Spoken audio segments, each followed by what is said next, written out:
जय श्री ओम नमः सिद्धेभ्यः। जय श्री ओम नमः सिद्धेभ्यः। जय श्री ओम नमः सिद्धेभ्यः। नमो अरहन्ताणं नमो सिद्धाणं नमो आयर्याणं नमो वज्रायाणं नमो लोई सवसाहूणम्। नमः श्रीवर्धमानाय निर्धूतकलिलात्मनि सालोकानां त्रिलोकानां यद्विद्यादर्पणायते। गीतरागी सर्वज्ञ जयवंत वर्ते। श्री रत्नगण शावकाचार्य के माध्यम से सम्यक दर्शन प्रथम अधिकार है और इस अधिकार में सम्यक दर्शन कैसे प्रकट होता है, इसका स्वरूप सम्यक दृष्टि के निशंकित निकांचित आदि अंग होते हैं। प्रथम अंग निशंकित की चर्चा हो चुकी थी।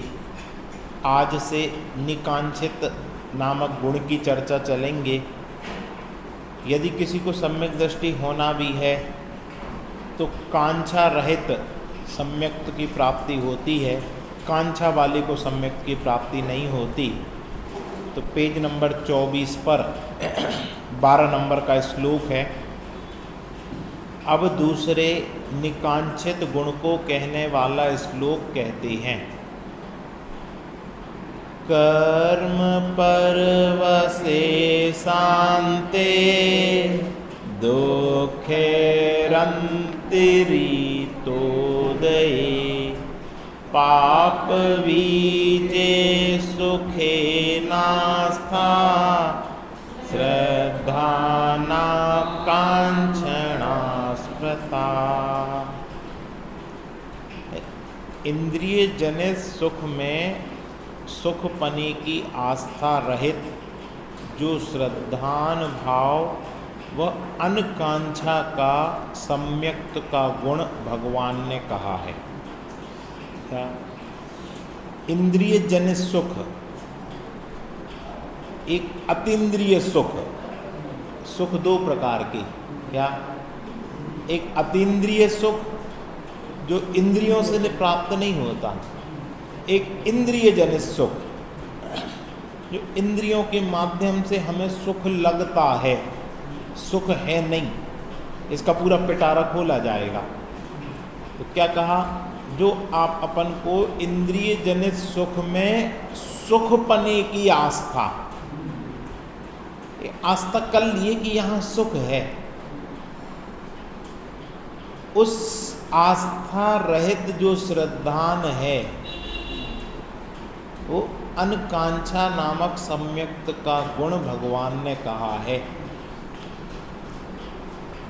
इंद्रियों के माध्यम से सुख की प्राप्ति नहीं होती क्योंकि इंद्रियां स्वयं सुख रूप नहीं है, जड़ पुद्गल रूप है। और दूसरा, इंद्रियां का विषय भी आत्मा नहीं बनता। 5 इंद्रिय और मन का विषय आत्मा नहीं है, इसलिए वो सुख की प्राप्ति इंद्रियों के माध्यम से नहीं हो सकती। 2 कारण, एक तो स्वयं जड़ है और दूसरा उनका विषय भी जड़ ही है। जैसा हम आँखों से भगवान को देख रहे हैं, आँखों से शास्त्र को पढ़ रहे हैं, तो ये भी तो पुद्गल ही है। भगवान के माध्यम से अपने चैतन्य भगवान की याद आवे तो उसमें चेतना प्रकट होती है। शास्त्र के माध्यम से अपने चैतन्य स्वरूप आत्मा ख्याल में आवे तो उसमें चैतन्य की प्राप्ति होती।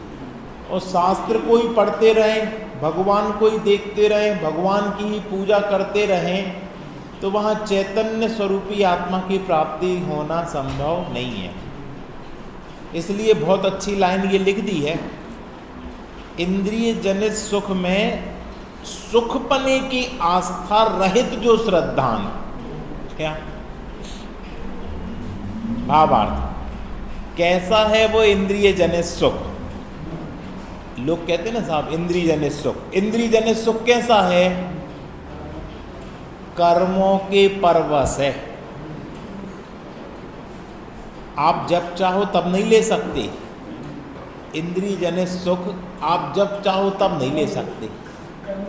जब आपका पुण्य का उदय होगा तो मिलेगा। और कोई राजा भी होगा और पाप का उदय होगा तो उसको इंद्रिय जनित सुख नहीं मिल सकता। यानी ये कर्मों के परवश है, पराधीन है, स्वाधीन नहीं है। ये जब चाहे तब ले लो। क्या अपन को लगता है ना हम तो इंद्रिय सुख का मौज कर रहे हैं। चारवाकमती कहते खाओ पियो मौज करो। पर भैया मौज कब कर सकते? जब पुण्य कर्म का उदय हो, साता वेदनी का उदय हो, ज्ञानावर्णी दर्शनावर्णी का क्षयोपशम हो। ये स्वाधीन नहीं है। लिखा ना पुण्य कर्म के उदय के अधीन है। इंद्रिय जनित सुख तो है पर वो पुण्य कर्म के उदय के अधीन है। पुण्य कर्म के उदय की सहायता के बिना करोड़ उपाय, कितने उपाय? करोड़ उपाय तथा महान पुरुषार्थ करने पर भी इस सुख की प्राप्ति नहीं होती। सामग्री बहुत है, लेकिन डायबिटीज हो गई, हार्ट की बीमारी हो गई, किडनी हो गई, लीवर हो गया, अब खा सकते सामग्री? खा नहीं सकते। पाप के उदय से रोग आदि हो जाते, सामग्री होने के बावजूद भी सेवन नहीं कर सकता। करोड़ उपाय बनाए और पाप का उदय हो तो सुखी नहीं हो सकता। महान पुरुषार्थ करने पर भी सुख नहीं प्राप्त होता। महान पुरुषार्थ करें। चक्रवर्ती इतना पुरुषार्थ करता है, सामग्री जोड़ता है, और अगर उस सामग्री में ही रहे तो 7वें नरक जाए। इष्ट का लाभ नहीं होता, बहुत प्रकार से अनिष्ट ही प्राप्त होता है। इस श्लोक में लिखा ना कर्म परवशे। इंद्रिय जनित जो सुख है ये कर्म के परवश है।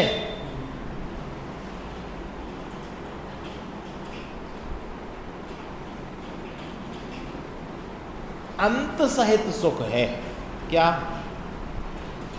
अगर पुण्य के उदय से भी प्राप्त हो जाए तो वो अंत सहित है। अर्थ समझ में आया? कैसा? हाँ, क्या पता पुण्य कब खत्म हो जाएगा। अपन बैठे हैं, पुण्य के उदय से बैठे हैं, कब तक बैठे रहेंगे? 9:45 तक, ज़्यादा से ज़्यादा 10 बजे तक, फिर जाना पड़ेगा। ये अंत सहित। और आत्मा का जो सुख है वो अनंत है, उसमें अंत नहीं है कि नहीं साहब 9:45 बज गए, 10 बज गए, अब तो कहीं नहीं जाना। 10 बज जाए, 12 बज जाए, शाम हो जाए, रात दिन हो जाए, साल बीत जाए, 100 साल बीत जाए, करोड़ साल बीत जाए, अनंत भाव बीत जाए, तो अनंत काल के लिए। तो अब एक बात याद रखना, ये पुण्य के नीचे लिखा ना, देखो, कदाचित पुण्य के उदय से वह सुख प्राप्त हो भी जाए तो वो कैसा है? अंत सहित है। कुछ भी चीज मिल जाए आपको पुण्य के उदय से, गाड़ी मिल जाए, सदाकाल रहेगी? उसकी लाइफ है। ये मोबाइल अपन एक बार ले लो, अपन चप्पल खरीदने जाते क्यों भैया 5 साल तो चलेगी कि नहीं, तो वो क्या कहता? भैया 1 ही साल चल जाए तो बहुत, दुकान बंद करवाओगे क्या भाई? कोई भी चीज इतनी, कई बार कंपनियां इतनी टिकाऊ बना देते कि अगली बार उनको कमजोर बनाने पड़ते कि ये टूटते ही नहीं है ये चीजें। एक बार नहीं टूटे तो हमारा कैसे काम चलेगा?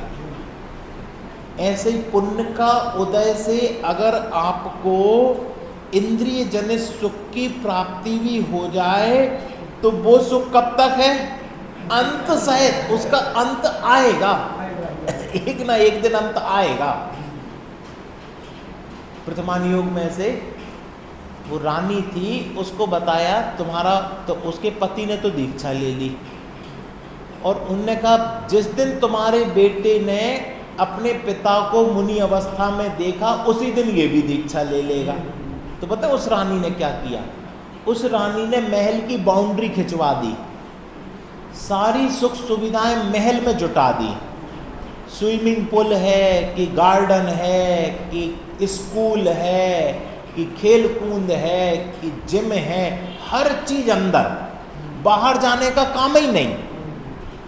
और कोई मर जावे तो उसकी डेड बॉडी अर्थी बनाकर नहीं ले जा सकते।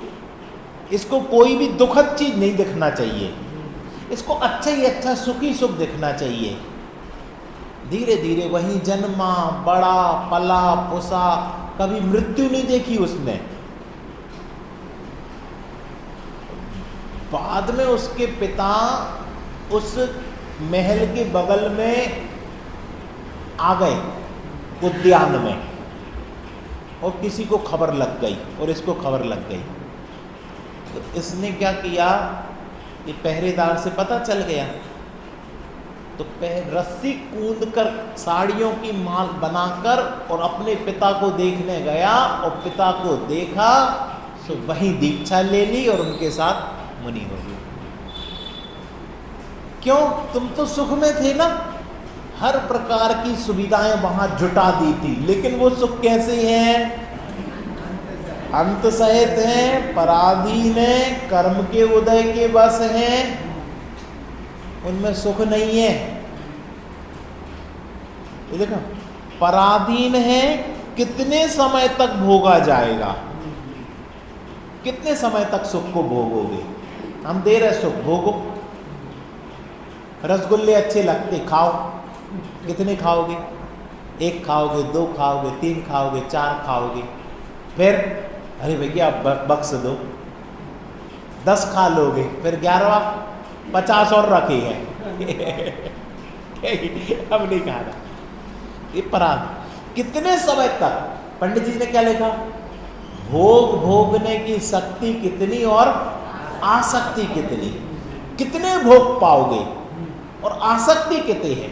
अगर शांति से जीव बैठ के विचार करे तो सोचेगा मैं पागलों की तरह लगा रहा कमाने में, अरे हम भोग ही नहीं सकते, अब इतना कमा के रख लिया, यही नहीं भोग सकते।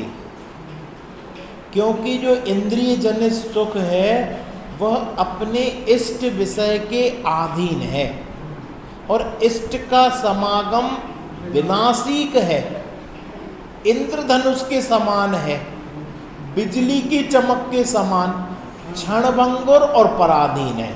अभी बिजली चमक कितनी देर को चमकती? क्षण भर। इससे क्या सिद्धांत बताया? ये पुण्य के उदय से जो सामग्री मिली है, ये जो सुख लग रहा है हमें, ये ऐसा ही है, क्षण भर के लिए विनाशिक है। बिजली की चमक जितना क्षणभंगुर है, ये लगता ही नहीं। लोगों को देख के भी नहीं लगता कि लोगों के सब कुछ चला गया, सब कुछ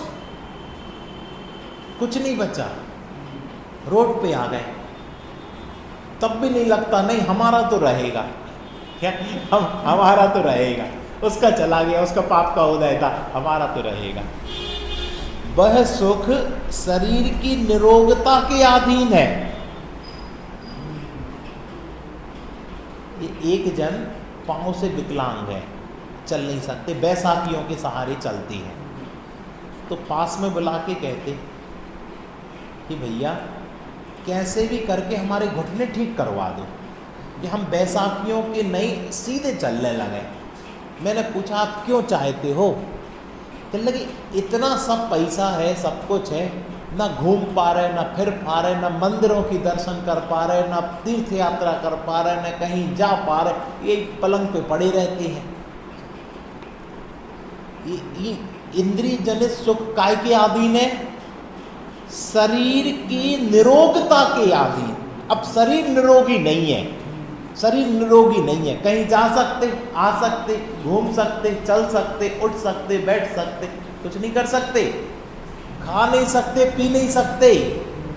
किडनी का रोग हो जावे तो उनका नाप का जग रहता है, दिन भर में इतना पानी पीना है, इससे ज्यादा नहीं पी सकते।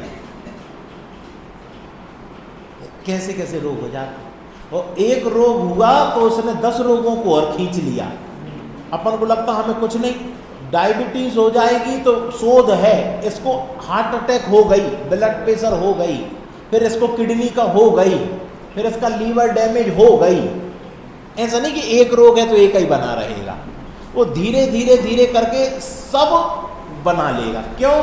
क्योंकि कोई भी मेडिसिन उसके एडवर्स इफेक्ट होते हैं, वो दूसरी बीमारियां पैदा करके ही रहेगी।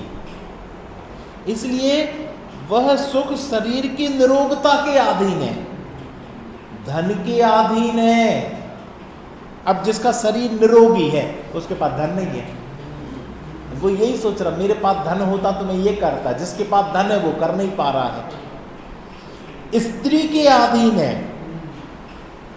अब स्त्री सब कुछ है लेकिन स्त्री ज्वालामुखी सी मिल गई तो अब शांति ही नहीं है घर में। पुत्र के अधीन है, पुत्र कहना ना माने, अपनी अपनी चलाए। अब हम सुखी कब हों कि पुत्र हमारा कहना माने, और पुत्र कहना ना माने तो दुखी है। पुत्र कहता आप कुछ नहीं समझते हो, आप हमारी नहीं समझते, पिता कहते तुम हमारी नहीं समझते। अब सुखी कैसे हो जावे? लोग कह देते साहब जनरेशन गैप है। जनरेशन गैप कुछ नहीं है। आज भी किसी का पुण्य का उदय हो तो सब मानते हैं, और पहले के जमाने में भी पुण्य का उदय नहीं था तो पहले भी नहीं मानते थे। ये सब पुण्य पाप के अधीन है, आयु के अधीन है। अब सब कुछ है लेकिन आयु नहीं है। मनुष्य की आयु कितनी? ज्यादा से ज्यादा 120 वर्ष। अब तो वो भी किसी को नहीं, 100 वर्ष नसीब नहीं हो रहे। तो सब जुटा के रख लो। तो एक बार LIC के एजेंट आए, कहने लगे इतना पैसा निवेश करो तो इतना मिलेगा, 25 साल बाद मिलेगा, फिर 30 साल बाद मिलेगा। मैंने पूछा साहब अभी 45 साल के हैं, 30 साल बाद मिलेगा। तो हमने पूछा कब मिलेगा? कहने लगे जब मुंह में दांत नहीं बचेंगे, पेट में आंत नहीं बचेगी, आंखों से दिखाई नहीं देगा, कानों से सुनाई नहीं देगा। तो क्या करेंगे भैया 2 करोड़ का? उस समय हम 2 करोड़ का करेंगे क्या? आज नहीं भोग पाए क्योंकि आज तुमने पूरे पैसे जमा करवा लिए। आज शरीर से स्वस्थ थे, भोग लेते तो तुमने जमा करवा लिए। और जब दोगे, जब किसी कर्म के नहीं बचेंगे। तो ये किसके? आयु के अधीन है। आयु होगी तो भोग पाएंगे, नहीं होगी तो नहीं। अब देखो राम और रावण का युद्ध हुआ, पद्म पुराण ऐसे पढ़ो, रावण का युद्ध हुआ, ठीक है। रावण के पास कितनी संपत्ति थी? सोने की लंका थी। कितना वैभव था, कितनी रिद्धि थी, कितनी रानियां थी? कितनी रानी थी रावण की? 16,000 रानियां थी, लेकिन 16,000 में सुखी नहीं था। एक सीता चाहिए थी उसको, अब वो भी बिना आभूषण के, ऐसे सामान्य वस्त्र पहने। अब बताओ रावण सुखी की दुखी? संपत्ति देखो उसके पास, सोने की लंका, भाई हाथों पे रखता है, पटरानी ऐसी कि सीता को मनाने जाए, सीता को कहे कि तू पटरानी पद ले ले, हम छोड़ दे रहे हैं। ऐसी अनुकूल स्त्रियां, अनुकूल भाई, अनुकूल पुत्र, पिता के लिए लड़ने को तैयार, मरने को तैयार। किस चीज की कमी रावण को बताओ? अपन तो सब तरह से प्रतिकूल हैं। को पिता प्रतिकूल हो, पत्नी प्रतिकूल हो, पुत्र प्रतिकूल हो, भाई प्रतिकूल हो, आजीविका प्रतिकूल हो, शरीर प्रतिकूल हो, रावण के क्या प्रतिकूल था, सब अनुकूलता थी उसके। 3 खंड का विद्याधर सेवा करते थे उसकी, विद्याधर। इंद्र स्वर्ग के देव उसके अस्त्र शस्त्र की रक्षा करते थे। बहुरूपणी विद्या, कितने रूप बना ले गए, लेकिन सुखी हो पाया? मुझे तो दूसरी बात कहनी थी, इस युद्ध के बाद कौन सुखी हो पाया? गलत जवाब आप दोनों जन के। कौन सुखी हो पाया युद्ध के बाद? कोई नहीं हुआ, गलत जवाब। और बोलो, सुखी हो पाए हैं मेघदूत कुंभकर्ण ने दीक्षा धारण की और मोक्ष गए, सुखी हो गए। जितनों ने दीक्षा धारण की वो सब सुखी हुए। युद्ध के बाद उन्होंने देख लिया, भरत और बाहुबली का युद्ध हुआ, युद्ध में राज्य छोड़ दिया, सुखी कौन हुआ? जिसने दीक्षा लेकर आत्म स्वरूप में स्थिरता की, केवल ज्ञान प्राप्त किया, वो सुखी हो गया। राज्य से कोई सुखी नहीं हुआ। भामंडल ने राज्य स्वीकार किया तो आकाशीय बिजली गिरी और प्राण खत्म हो गए। वो तो पूर्व में मुनिराजों को आहार दान दिया था सो स्वर्ग गए, नहीं तो कहां जाते? नरक ही जाते।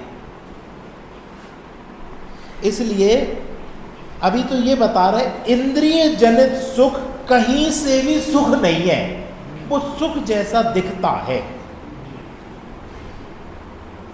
काल की आधीनता, क्षेत्र की आधीनता, जीविका की आधीनता, इंद्रियों की आधीनता, इंद्रियों के विषयों के अधीन इत्यादि हजारों पराधीनताओं सहित है।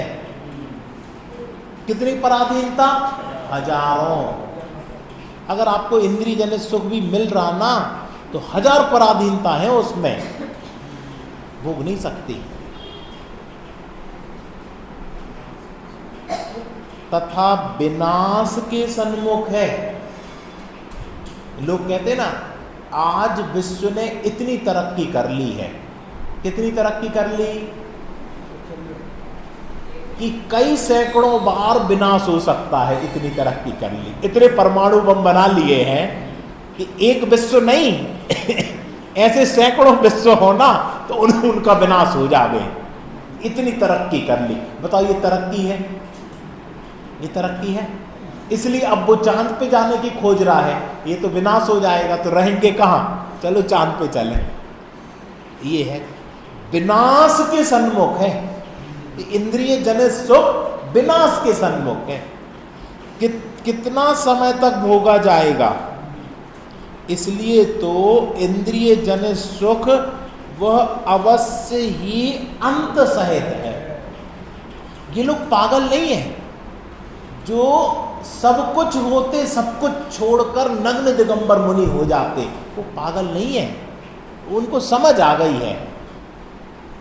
जो संसार विषय सुख हो तो तीर्थंकर क्यों त्यागे, काहे को शिव साधन करते संयम सो अनुरागे। अगर संसार में सुख होता तो तीर्थंकर क्यों त्यागते? क्या कमी थी तीर्थंकर को? और तीर्थंकर में भी चक्रवर्ती बना।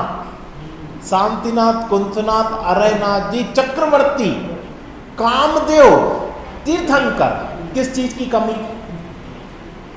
और सब छोड़ दिया। अपन को लगता हम भी कमा लें पहले फिर छोड़ेंगे। क्या लोग कमाते हैं, एक एक पैसा जोड़ते फिर दान दे देते हैं।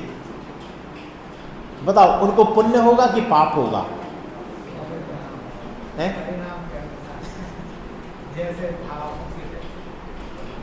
धर्म तो नहीं होगा कि पहले तुमने आधी जिंदगी बर्बाद कर दी कमाने में और फिर आधी जिंदगी बर्बाद कर दी कि देने में, रहे शून्य के शून्य। धर्म तो हुआ ही नहीं। और वो भी मान कसाय से दी तो पापई का स्टॉक बढ़ा, पापई बड़ा है। अभिमान पूर्वक दिया, अगले भाव में कुछ अनुकूलता मिल जाएगी, ऐसे दिया तो भी पाप बन। ये निकांक्षित अंग है ना, कांक्षा नहीं करना। इसलिए लोग काहे की कांक्षा करते? वो शांति धारा में काय की कांक्षा की जाती? हम निरोगी हो जाएं, बच्चे निरोगी हो जाएं, आजीविका ना बिगड़ जाए, कर्म नष्ट हो जाए, ये सब कामना। कामना यानी कि कांक्षा, कांक्षा यानी कि भीख।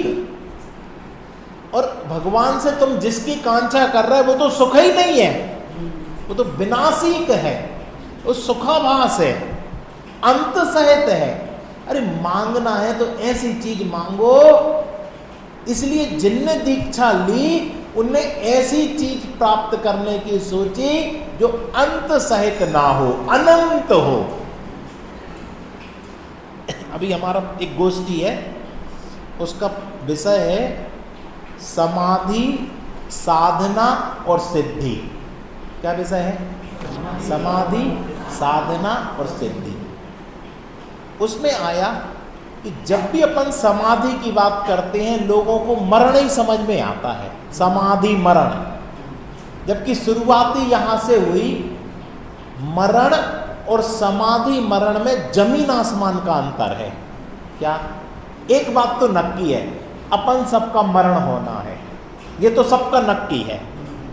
लेकिन आज तक समाधि मरण नहीं हुआ। और अगर हमारा समाधि मरण हो गया तो समझ लेना हमारा संसार चुल्लू भर है। तो क्या अंतर है मरण और समाधि मरण में? हम भी संसार चुल्लू भर कर लें तो अंतर ये है कि मरण तो सबके होता है और समाधि मरण बिरलों के होता है। चलो भैया ठीक है, हम समझ गए। क्या हम वो बिरले बन सकते? हाँ बन सकते। तो हम अपना मरण सुधार लेंगे। तो मरण किसी का नहीं सुधरता, जिनका जीवन सुधरता है उनका मरण सुधरता है। उसमें ये लिखा है कि जिसने अपने जीवन काल में समाधि के बीज बोए हैं वो ही व्यक्ति मरण के समय उस वृक्ष के फल को भोग सकता है। यानी समाधि मरण किसका होगा? जिसने अपने जीवन में ये निर्णय कर लिया कि 5 इंद्रियों में सुख नहीं, 5 इंद्रिय के विषयों में सुख नहीं, शरीर में सुख नहीं, भोगों में सुख नहीं, स्त्री पुरुष मकान दुकान धन दौलत में सुख नहीं, तो उसको संन्यास लेना चाहिए। क्या लेना चाहिए? संन्यास। अब संन्यास भी 2 प्रकार का है। आत्मस्वरूप का लक्ष्य पूर्वक या तो 3 कसाय चौकड़ी के अभाव में मुनिलिंग धारण कर ले, या वो नहीं कर पा रहा है तो अणुव्रत 2 कसाय चौकड़ी मिथ्यात्व के अभाव में अणुव्रत धारण कर ले, और वो भी नहीं कर पा रहा है तो कम से कम सम्यक तो कर ले। ये सन्यास का मतलब है।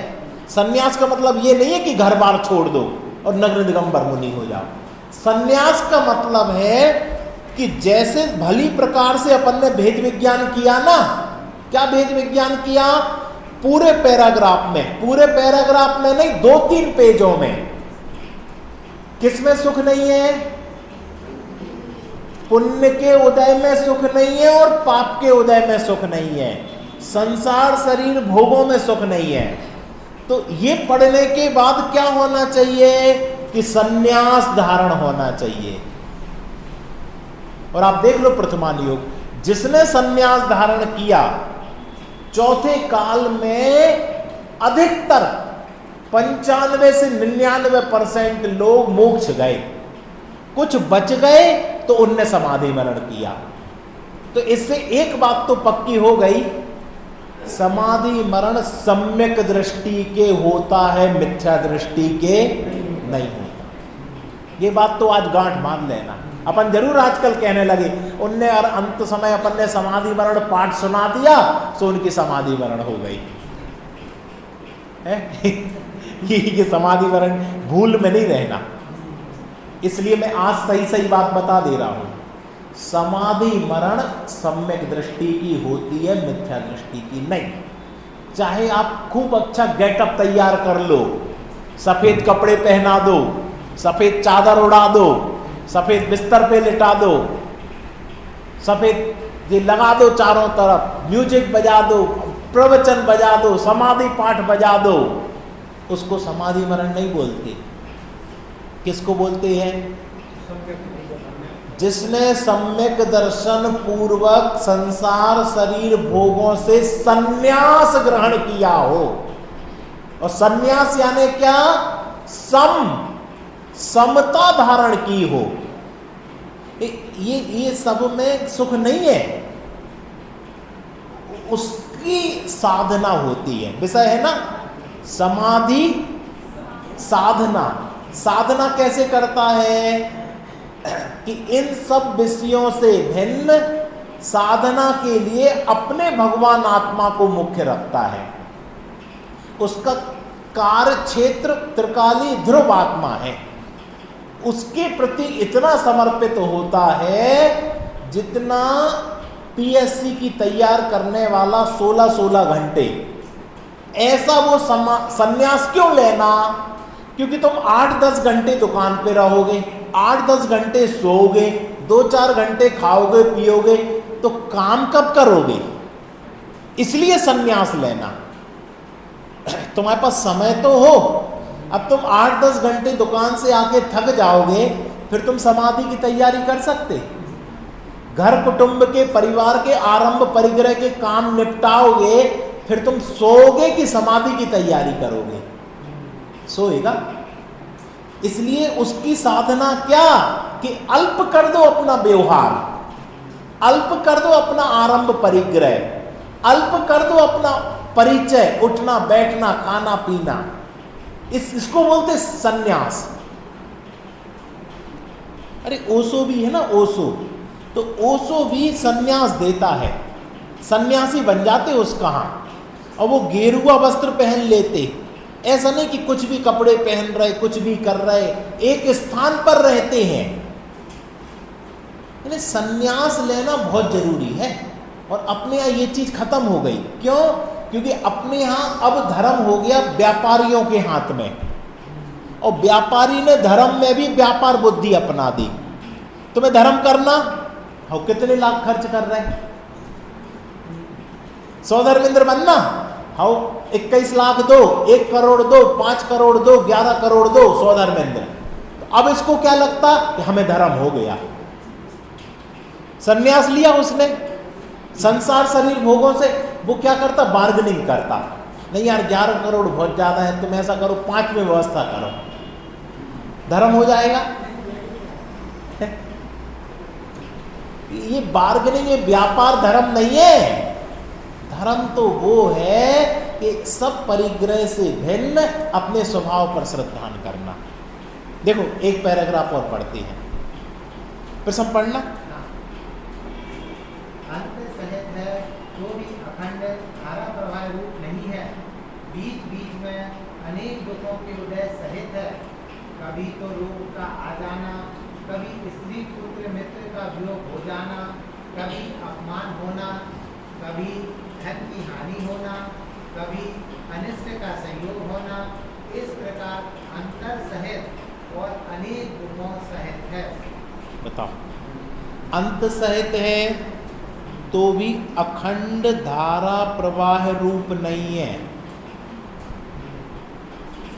अखंड धारा प्रवाह रूप इंद्रिय सुख भी नहीं है। बीच बीच में अनेक दुख के उदय आ जाते।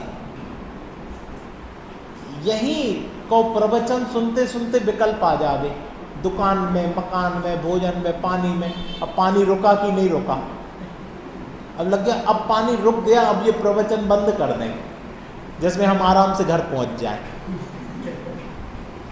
क्या पता, यानी इसको यही इस शरीर की संभाल में ही लगा रहता। अरे थोड़े गीले हो जाओगे क्या चला जाएगा, तुम्हें पता तो चलेगा कि ये मैं नहीं हूं जो गीला हुआ, ये कपड़े गीले हुए ये मैं नहीं हूं, शरीर गीला हुआ मैं नहीं हूं।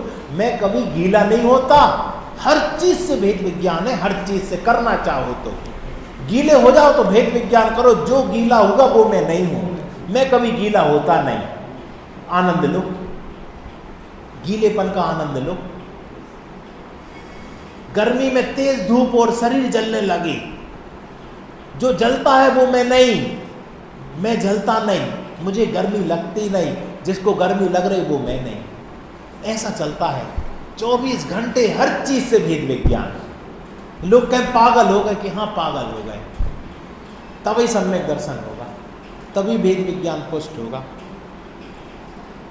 कभी तो रोग का आ जाना, कभी स्त्री पुत्र मित्र का वियोग हो जाना। बताओ ऐसा व्यक्ति बताओ जिसने ये वियोग ना देखा हो। कभी अपमान होना, ये सबसे बड़ा, आज बाकी सब नहीं है, अपमान हो जाता, हमारी बात नहीं रखी जाती, कोई हमारी बात नहीं मानता है, बेइज्जती हो जाती, इसका बड़ा दुख है लोगों को। कहते हमारे पास बाकी सब कुछ है पर इज्जत नहीं करता कोई, इसका दुख। बड़े बुजुर्गों को आज क्या दुख है घरों में, बड़े बुजुर्गों को बस यही दुख है कि भगवान का दिया सब है लेकिन कोई सम्मान से जय जलन नहीं कर देता, कोई पैर नहीं छू लेता, कोई अच्छे से प्रेम करके बोलता नहीं कि भोजन तैयार है आ जाइए, बन गया, खाना हो तो खा लो, नहीं तो कोई बात नहीं। यानी बुजुर्ग काय के भूखे हैं, 2 शब्द प्रेम के भूखे हैं और कुछ नहीं चाहिए उनको, बाकी सब है। ये अब सम्मान काय से मिलेगा?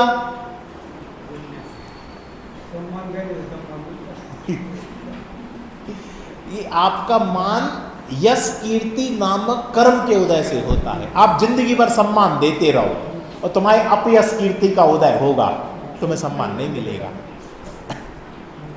सम्मान देने से सम्मान नहीं होता, सम्मान देने से तो अगले भाव में आपको पुण्य बन जाएगा, सो अगले भाव में, इस भाव में तो आपके यश कीर्ति का उदय होगा तो सम्मान मिलेगा।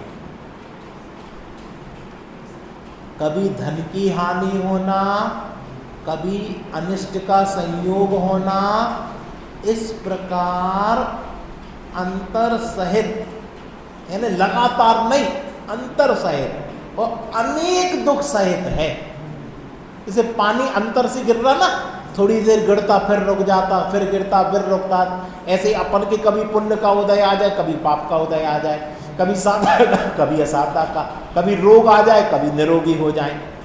अंतर लगातार इंद्रिय जनित सुख, एक तो सुख ही नहीं है और अगर इसको सुख मान भी लो तो भी ये अंतर सहित है, लगातार अनलिमिटेड नहीं है। जैसा हमारा मोबाइल तो अनलिमिटेड है, कभी कभी इसमें भी नेटवर्क चले जाते, जब काम हो जरूरत हो कहो आउट ऑफ कवरेज एरिया बता रहा, कहो बैटरी ही खराब हो जाए, एकदम अपन गए कि देखना सालू भैया डेड हो गया ये फोन, अरे अभी तो सही था, अब दूसरा लो, 25,000 का मोबाइल और एकदम डेड हो जाता, विश्वास ही नहीं होता। अरे मोबाइल डेड हो गया, अच्छा है तुम नहीं हुए, लेकिन लगता कैसा है, हम ही डेड हो गए। इसलिए भैया बहुत अच्छी चर्चा है, समय बहुत जल्दी बढ़ जाता है, इस चर्चा का भाव भाषण करना चाहिए। 2 मिनट अपन अभ्यास करते हैं।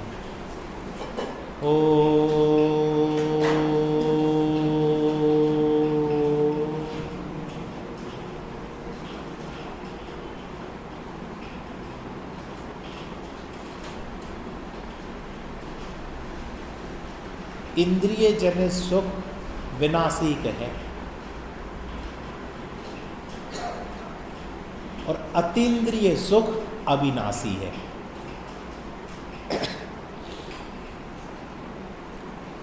किसको प्राप्त करने के लिए कितना समय दे रहे हैं?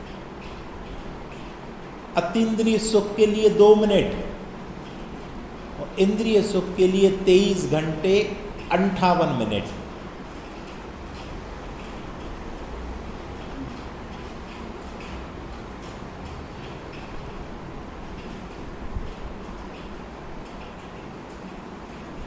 अतीन्द्रिय स्वरूपो, हम अतीन्द्रिय हैं, इंद्रियां यहीं रह जाएंगी और जो हम अतीन्द्रिय हैं वो आगे जाएंगे। इसलिए अपने आप को अतीन्द्रिय देखो, इंद्रियों से पार। अपने ज्ञान से देखो, इंद्रिय ज्ञान से नहीं, मन ज्ञान से नहीं, आत्मा के ज्ञान से देखो कि मैं ज्ञान स्वरूपी अतीन्द्रिय पदार्थ हूँ, अभी हूँ। और जैसे ही अपने स्वरूप का विश्वास होगा, सहजता और शांति का प्रकटपना हो जाएगा। आज दिन भर यही अभ्यास करना है।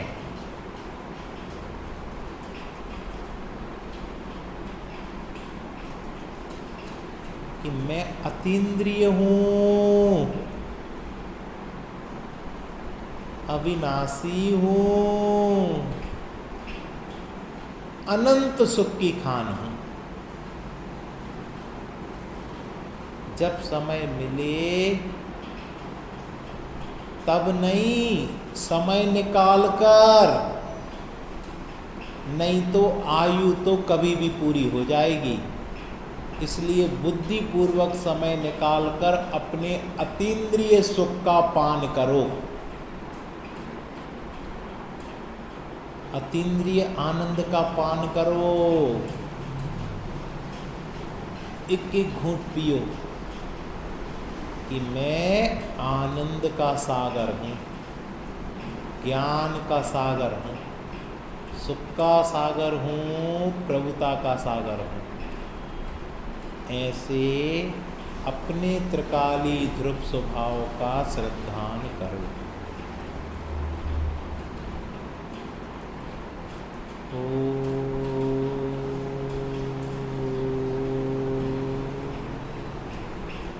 सहजानंदी शुद्ध